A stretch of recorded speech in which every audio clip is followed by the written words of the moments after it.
Now, you may know that Jackie Warner, star of the Bravo reality show Workout, has been a guest on this show many times. What a lot of people don't know is that Jillian Michaels and Jackie Warner dated and lived together for 7 years.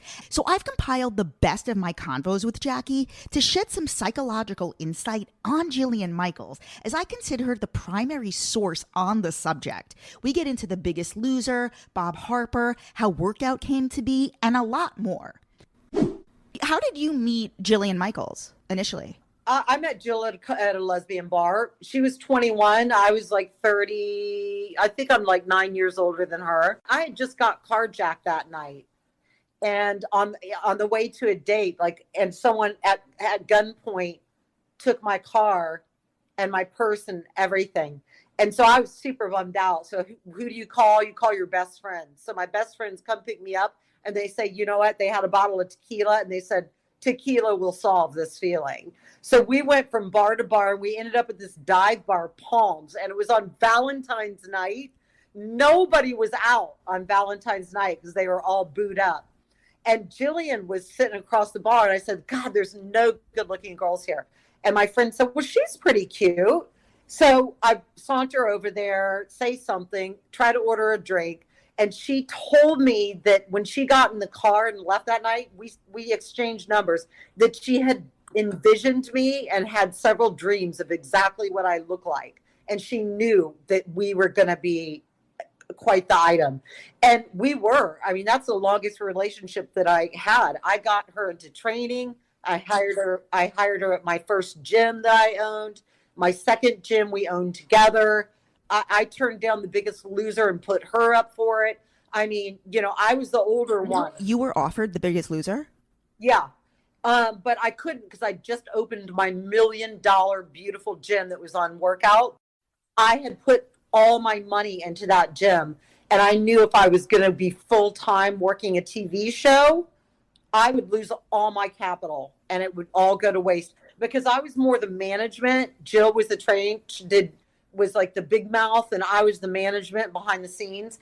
And without me, I knew we would fail in 2 weeks. And look, I owned a penthouse glass enclosed gym in prime Beverly Hills. We're talking thousands of dollars in rent per month. We're not talking about like 3,000. We're talking about 15,000.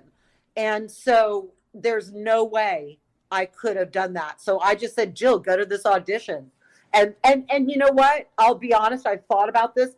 She was the more fiery and the more emotional person between us two. And that's what that show required. She was the perfect person for that show. And then 2 weeks later, Workout came and they offered me the show to shoot in my own gym. So you and Jillian opened Sky Sport, the gym that was featured on Workout in Beverly Hills. You guys opened that together. In what year? Like, how long was the gym around before Bravo approached you? Immediately. It's insane. First of all, this is how Jill approached the situation. We were not getting along. She worked for me as one of my trainers at Lyft.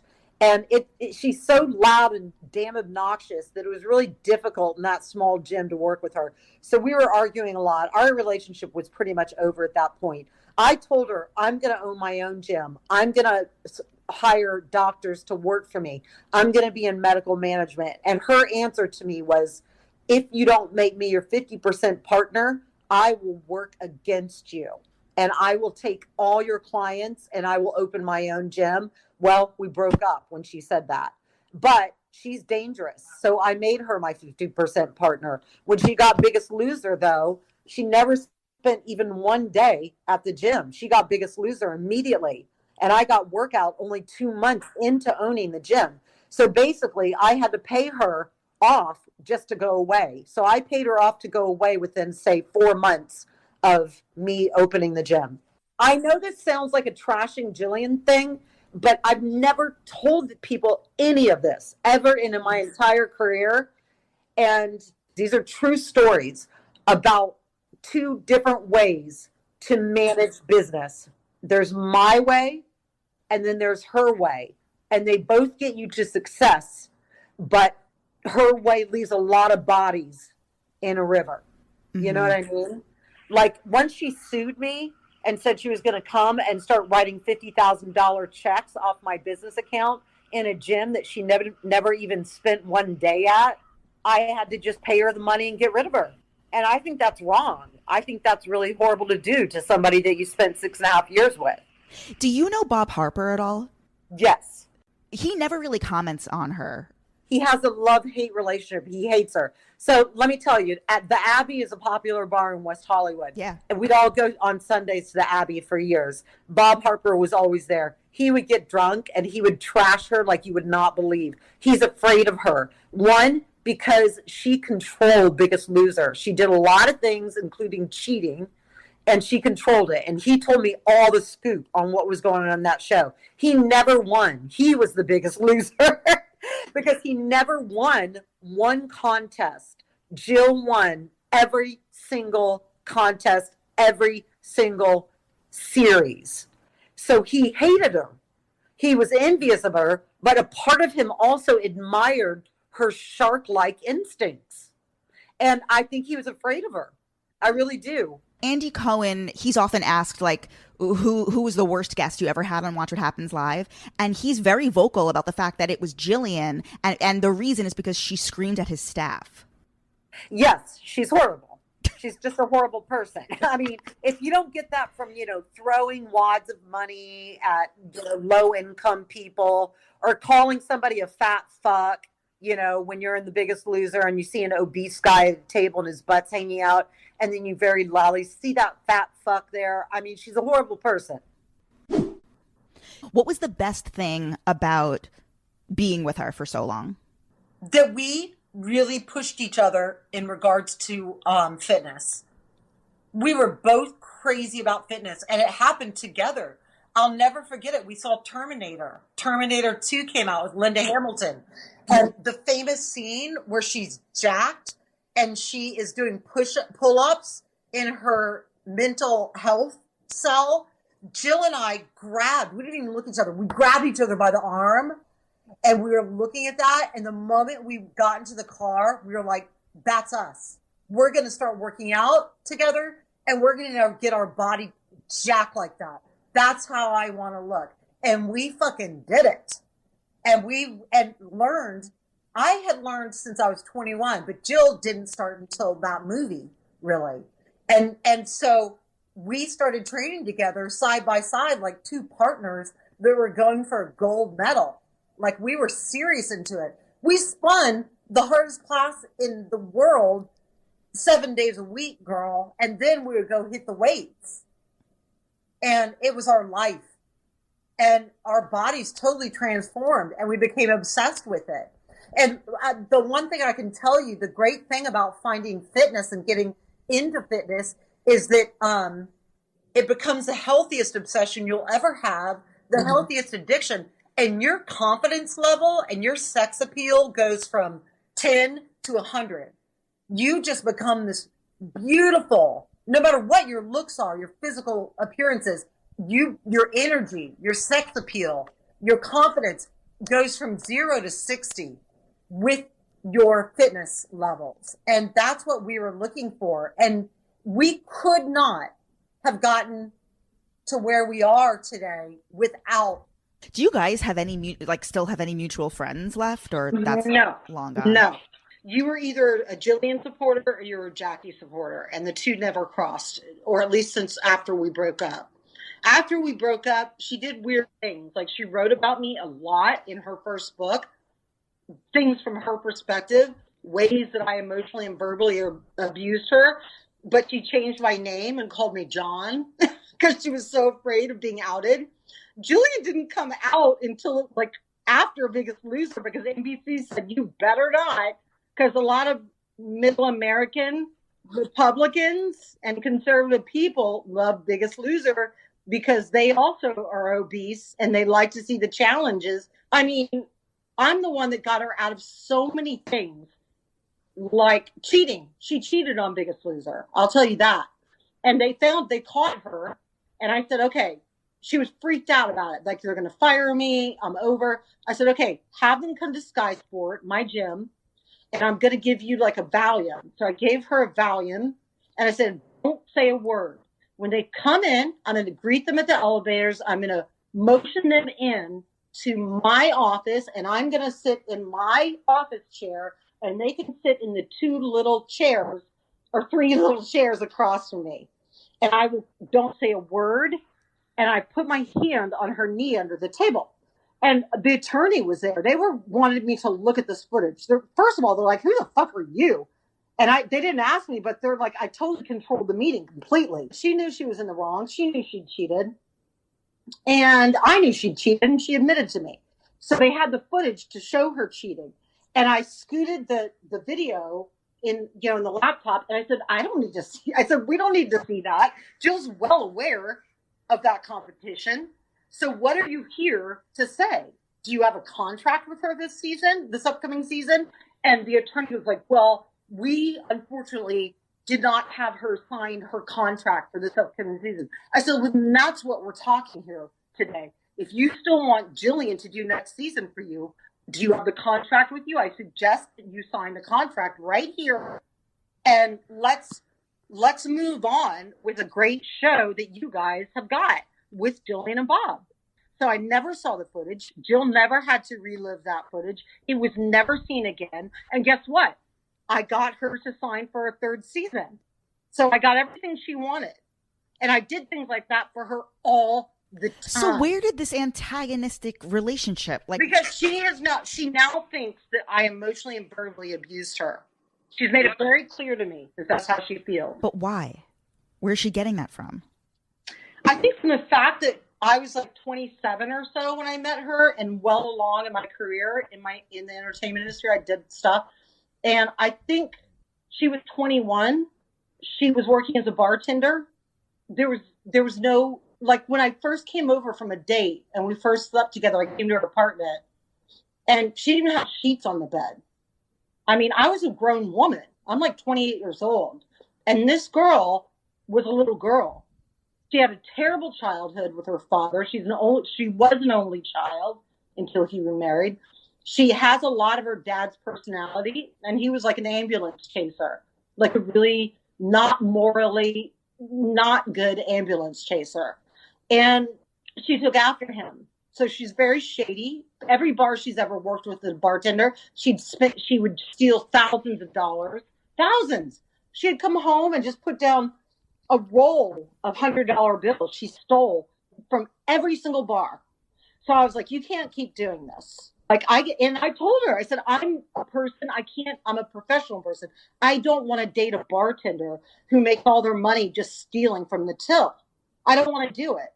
So yeah, I was tough on her, but every step of the way, I gave her opportunities. I would work with her. We were 2 famous nightclub promoters. Yeah. We had incredible nights in LA. We were very well known as a couple, but the age difference and her making really bad decisions, and quite frankly, her just not being a good girl. We were in love at a time, but I just got exhausted by her. She was like she had so much friction. I used to call her my Tasmanian devil. And whenever I would say that, people around us would be like, oh my God, yes. Because even when she'd go work out or train a client, she would look all over the gym screaming, loud, cursing. We'd get thrown out of nice restaurants because she was screaming, loud, cursing. And I couldn't take it. I just was not the same. I mean, she used to spit on people. What? Yeah. She used to spit on people. My mom and I were just talking about that 2 days ago because her and my mother did not get along. Yeah, what did your family think of her? My family were first of all, she's charming. She is very charming because she's completely authentic, okay? And authenticity made her great TV. But the stuff she would say and do around people that were classy, it was so embarrassing. Her mother, who was a psychologist, is very classy. And her mother and I would just like cower. We would walk away from her all the time. Her mother and I were so close. We were just like 2 peas in a pod. So I would go spend every Sunday at her mother's house. We would stay the night, take a bath, talk, order out. And that was like my favorite time of all of our relationship is her nights at her mother's house. But Jill was just so, not just brash, worse than that, ready to punch, ready to spit, ready to curse in like a beautiful restaurant surrounded by dressy, classy people, screaming and cursing so much at the table with me and her mom that we're asked to leave. That's embarrassing.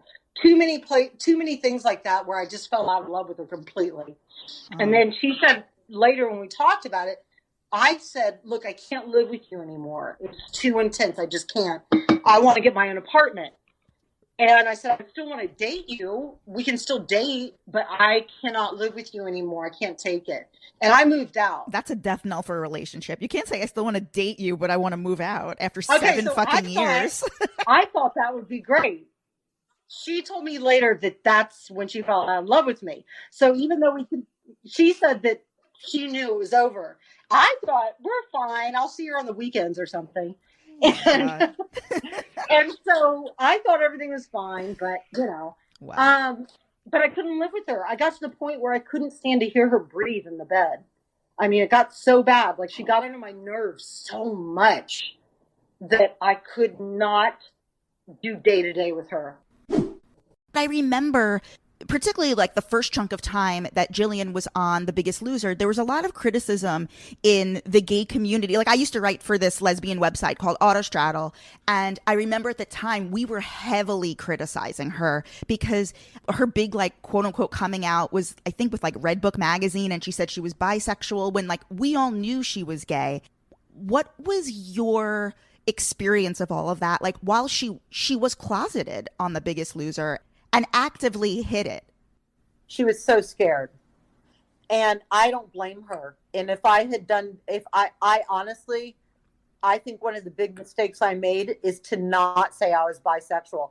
When you say you're bisexual, then NBC, ABC, CBS will say, that's okay. She likes women, but primarily we know she likes men.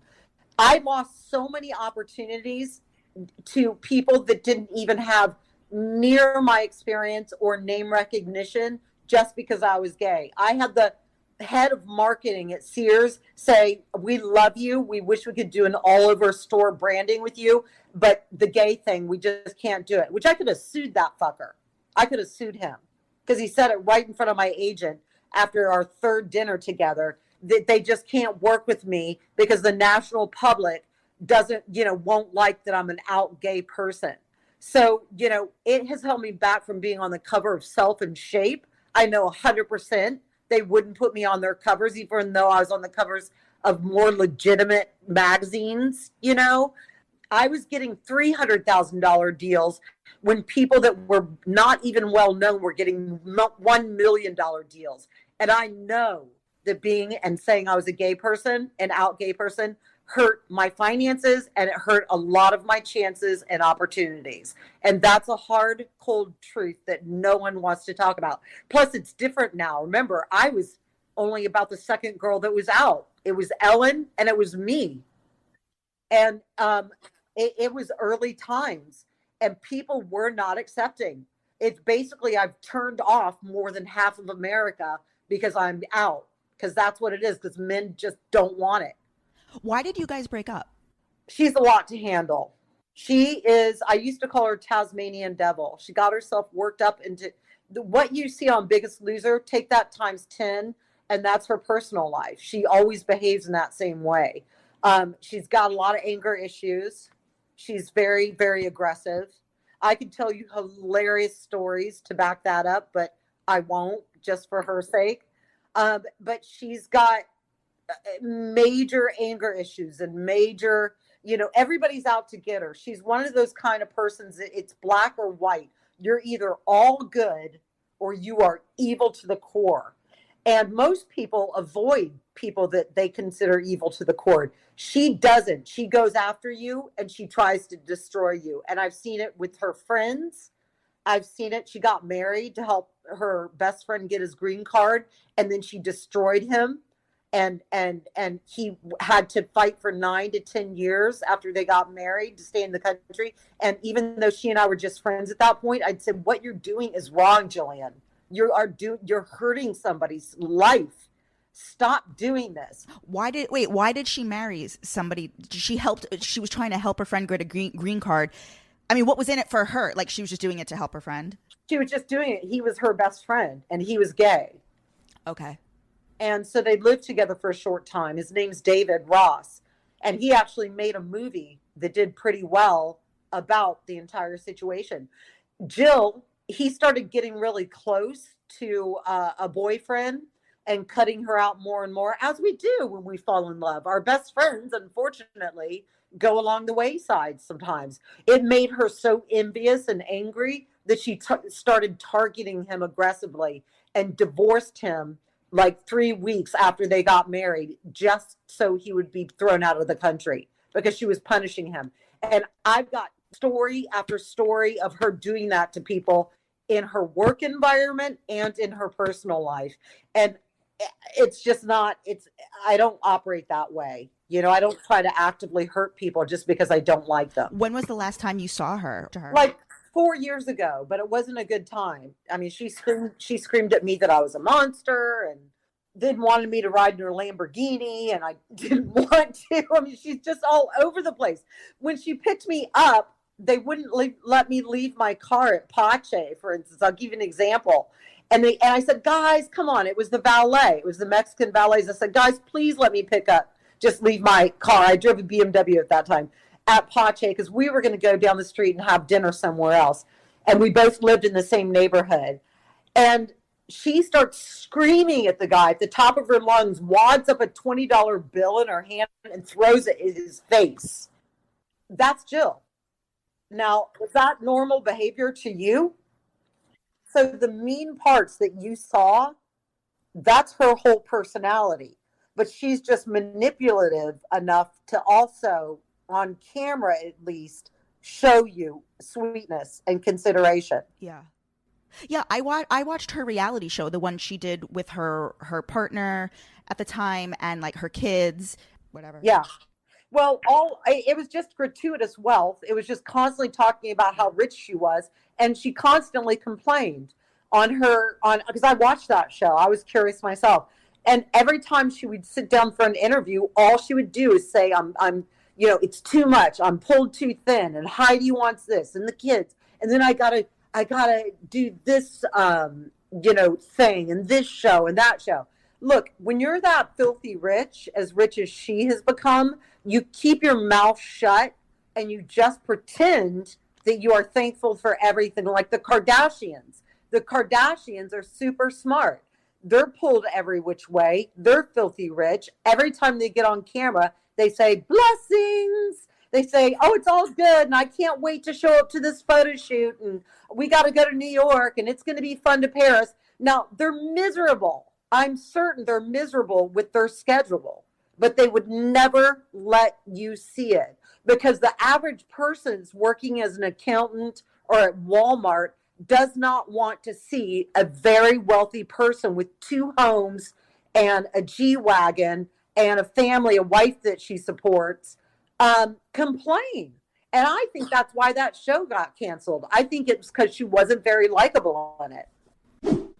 How is it that just one day somebody came to you with a pitch for a show? Well, it wasn't even about me. Here's the crazy thing. I built such a beautiful gym that was so unique. Nobody's ever built this penthouse glass enclosed gym. We had a full running track around the entire top of the space. I mean, it was amazing. Okay.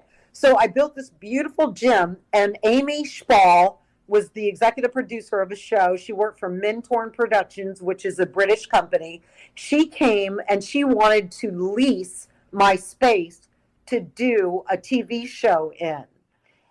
And she sat across from me in my office, and the more she talked to me, I could see it looking over her face. And by the end of that session, she goes, I want to come and videotape you tomorrow and just follow you all day. Can I do that? She goes, I don't want to do a show about other people. I want to do a show about you. And she did. She took a handy cam. I did my own makeup. In fact, the whole first season, I did my everything. Did my own makeup, all that. And I was with Mimi. She was my girlfriend. Yeah. And she just follows around with like a little hand camera. She submitted it to her Bravo, and the head executive, Lauren Zelaznik, who everybody knows, Yeah. called me and said, we don't have enough money in our budget to order it this season, but don't sell your show. Just wait for us. And so the next season, we got the show, and the rest is history. It fell into my lap. Wow. They were only looking to shoot there. Wow. So that's how the show got made. Jackie, let me ask you, with Sky Sport and Spa, I know that you had several businesses before that. How did you start that gym? Like, did you have investors or a business partner? Because that's a lot of cash to start a boutique thing. So I did it all on my own. I had created a gym called Lift in Beverly Hills. And that was my first gym. And it was so successful. My business partner was a chiropractor. I found a legal loophole, which people might think is shady, but whatever. I found a legal loophole, and I found an attorney that all they did is set up doctors and medical management companies for doctors.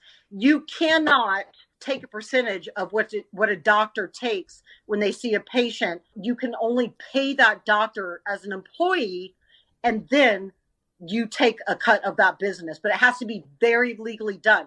What I found and found the loophole and told the chiropractor, I said, Jeff, why don't we see what codes you can write out for people and just do exercise for free and bill insurance for exercise? So we went through the whole thing and with an attorney, and we found that there was like many things that you do under a chiropractic license, and so many things like muscle manipulation, but all kinds of codes that we could legally bill if we built a gym with the chiropractic center. So I built a whole gym facing outwards on the sidewalk in prime Beverly Hills, glass enclosed, and he was the back end medical clinic. And all we had to do is have the trainers go through. So how's your knee today? How's this? How's that? And then we would exercise the hell out of them, give them diets, everything. And then we would bill the insurance companies like $800 a session. And that's where the shadiness comes through. Wow. And did Jillian front any money? Oh, please give me a break. Jill could even come up with $10,000 from her mom. Here's how I made the money, because Jill was working for me. Jill was working for me as a trainer. She was an assistant agent over at ICM. Some horrible thing happened over there, which I'm not going to ever mention, but it was pretty bad. She got fired. I hired her as part of Lyft, my first gym, as a trainer. And then, she got Biggest Loser and went on, and the rest is history. Everyone, please follow me, JessXNYC, on Instagram. Go over to the YouTube channel, Hot Takes and Deep Dives. Throw in my name. All of these interviews are available on YouTube to watch, and we will see you soon.